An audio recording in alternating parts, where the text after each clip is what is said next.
Halo, Assalamualaikum. Perkenalkan, nama saya Slamet Triadi dengan nomor NPM 7194119979.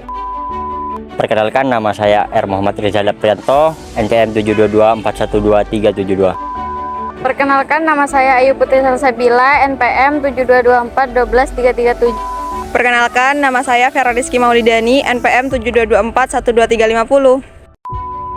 Kami dari Fakultas Hukum, Prodi Hukum. Universitas Wiraraja. Video ini dibuat untuk memenuhi tugas akhir mata kuliah Hukum Lingkungan di semester 3 yang diampu oleh Ibu Evi Dwi Hesti, SHMH. Desa Grujugan merupakan salah satu desa yang berada di Kecamatan Gapura, Kabupaten Sumeneb, Jawa Timur. Jarak tempuh ke desa Grujugan ini sekitar 43 menit dari pusat kota. Kami dari kelompok 4 berniat akan melakukan observasi tentang desa ini. Setelah melalui beberapa tahap survei tempat dan juga wawancara, kami menemukan beberapa permasalahan lingkungan di desa Grujugan ini.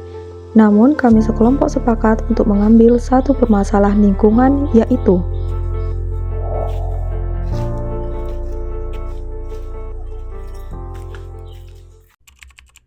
Baik Bapak, maaf mengganggu waktunya. Di sini kami mahasiswa Universitas Wiraraja, program studi hukum, mengenai mata kuliah hukum lingkungan yang diampu oleh Ibu Evi Dwi Hesti SHMH.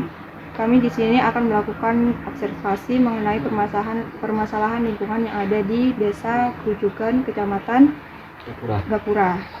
Yang mana setelah melakukan observasi, kami menemukan bahwa masalah lingkungan yang ada di Desa Grujugan ini itu mencakup tentang tambak udang. Udah. Apakah benar Bapak ada konflik antara pemilik tambak udang dengan masyarakat yang ada di sini? Kalau konflik yang sifatnya adu fisik antara si pemilik tambak dan masyarakat Grujugan pada umumnya itu tidak ada. Tapi masyarakat itu mengeluh ya Bapak mengenai tambak udang yang Ada di desa Grujugan. mengakibatkan pencemaran tersebut. Kalau mengeluhnya sangat mengeluh. Kadang kalau kita lewat pas kan itu kan letak lokasinya itu kan gini saya ceritakan. Itu pembuangan limbahnya itu kan dibuang atau dialirkan ke sungai. Akan tapi sungai tersebut kapan sudah musim kemarau panjang itu air sumber mata air dari sungai itu dari hulu itu nggak nyampe ke hilir, nggak nyampe ke laut. Jadi dengan adanya kemarau panjang tersebut di bibir pantai itu terjadi sumbatan pasir yang diakibatkan secara alamiah dibawa oleh arus laut sehingga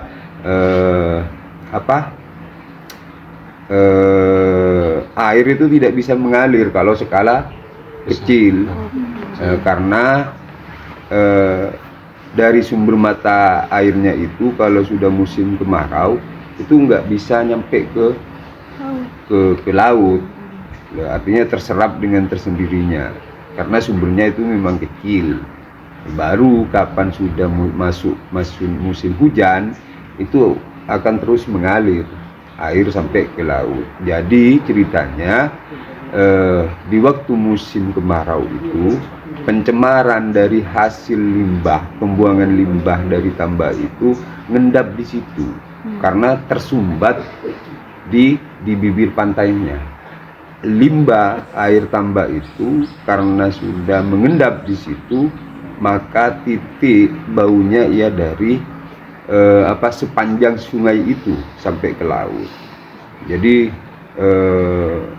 ya baunya menyengat, sangat menyengat kapan sudah memasuki musim kemarau. Kalau musim penghujan seperti ini karena limbahnya itu kan sudah terbawa ke laut. Nah, kalau pencemaran lebih rigid itu kan kita juga nggak tahu Itu kan yang lebih paham kan mungkin nanti kalau kapan diuji lab, laboratorium baru akan ketemu efek dari limbahnya itu apa mengakibatkan bakteri apa atau virus apa sehingga yang berefek menimbulkan penyakit berefek negatif ke kesehatan tubuh manusia. Saya tidak bisa berbicara itu karena itu kan harus sudah masuk ranah penelitian khusus, baik dari akademisi maupun dari teman dinas-dinas terkait untuk meneliti itu. Kalau ya pencemarannya secara kasat mata ya kita bisa lihat sebenarnya. Terus kalau dari pengindra penciuman ya memang terasa baunya sangat menyengat kalau pas musim kemarau karena terjadi pengendapan dari hasil pembuangan limbah tambak tersebut. Lalu Bapak, pertanyaan kedua. Lalu saya mau bertanya Bapak, apakah tambak tersebut ilegal atau legal, Pak?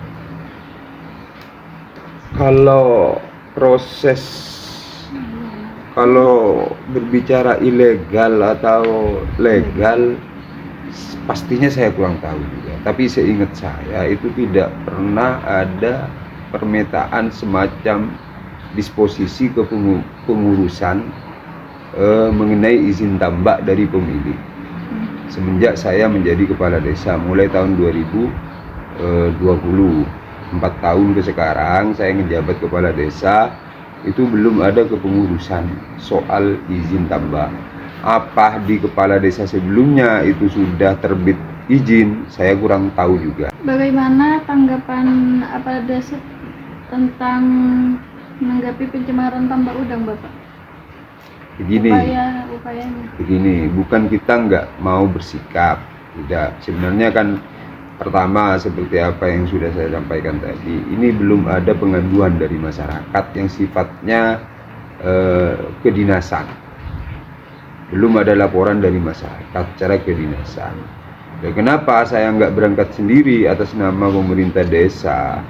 Karena saya masih pakai etika lah. Karena si pemilik tambak itu kan lawan politik kami, lawan politik saya merasa nggak enak kalau langsung moro-moro tanpa ada pengaduan dari masyarakat. Saya menghimbau atau ujung-ujungnya sampai melakukan penutupan, kayaknya secara etika adat ketimuran saya nggak bisa Mas, kecuali kalau sudah ada pengaduan dari masyarakat baru atas dasar itu kami bisa bertindak. Sebentar lagi Bapak, saya mau nanya, itu yang punya tambak masyarakat sini apa dari orang luar? Masyarakat sini, warga desa juga. Ya, tapi ya tambaknya itu kenapa sampai menimbulkan pembicaraan atau pembincangan di kalangan masyarakat, karena tambaknya itu terkait dengan skala. Saya nggak berani juga menyatakan itu skala kecil, dan saya juga nggak berani menyampaikan bahwasanya tambak itu skala besar. Ya masuk di sedang lah, di sedang ya, kurang lebih atau 5 atau 6 tambak lah yang satu areal itu ya di titik itu selama kurang lebih 4 tahun atau 3 tahunan lah, 3 tahun atau 4 tahunan yang selalu menimbulkan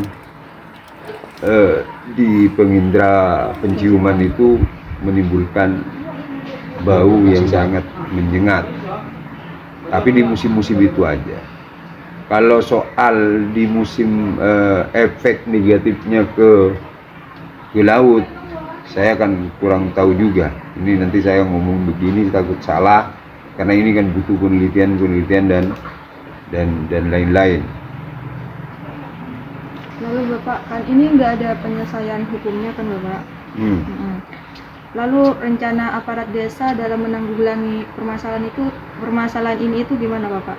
apa dibiarin aja atau mungkin ada teguran ke pemilik apa ini namanya tambak seperti itu Bapak? Kalau dibiarin, kami juga menyalahi kewenangan kami atau saya selaku kepala desa. Ya nggak mungkin lah. Kalau teguran, ya insya Allah kalau tetap tidak diperbaiki sistemnya oleh si pemilik tambak, ya otomatis kita ingatkan lah, kita berikan pengarahan lah, atau semacam ya apa saran-saran, atau ya layaknya kita bangun komunikasi lah dengan pihak tambak bagaimana untuk meminimalisir ya dampak pencemaran tersebut. Kalau toh sampai ke penutupan kan juga nggak mungkin. Kalau penutupan ini kan jangan sema turunnya kan mate elak orang kan nggak mungkin juga. Kalau toh masih kalau ada masalah itu kan otomatis kan masih ada titik penyelesaiannya toh. Ada kalau solusi. ya ada solusi. Bagaimana kalau toh itu sudah bisa dikatakan pencemaran, baik secara bukti fisik maupun non fisik, itu kalau kita duduk bareng bermusyawarah mencari jalan titik keluarnya, solusinya, itu nanti insya Allah akan ketemu.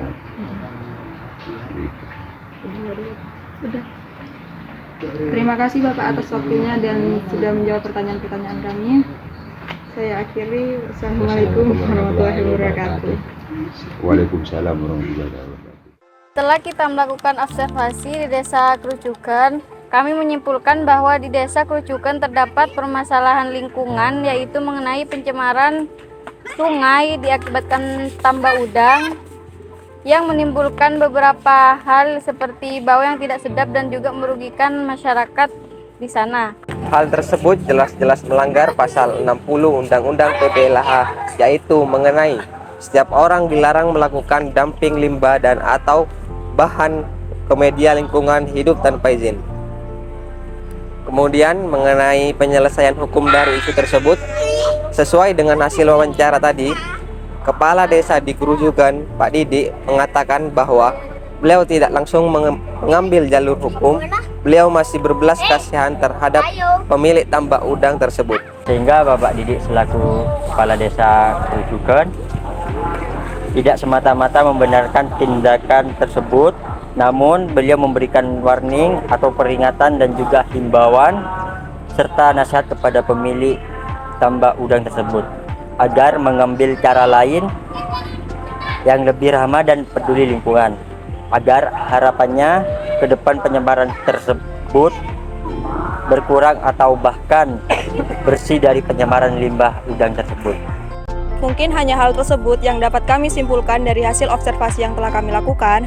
Saya, Vera Rizky Maulidani, selaku Ketua Kelompok dari Kelompok 4, mewakili seluruh anggota kelompok, mohon maaf jika ada salah kata dalam video dan juga tutur kata yang kurang sopan. Saya, Vera Rizky Maulidani, dan seluruh anggota kelompok, mohon pamit undur diri. Wassalamualaikum warahmatullahi wabarakatuh.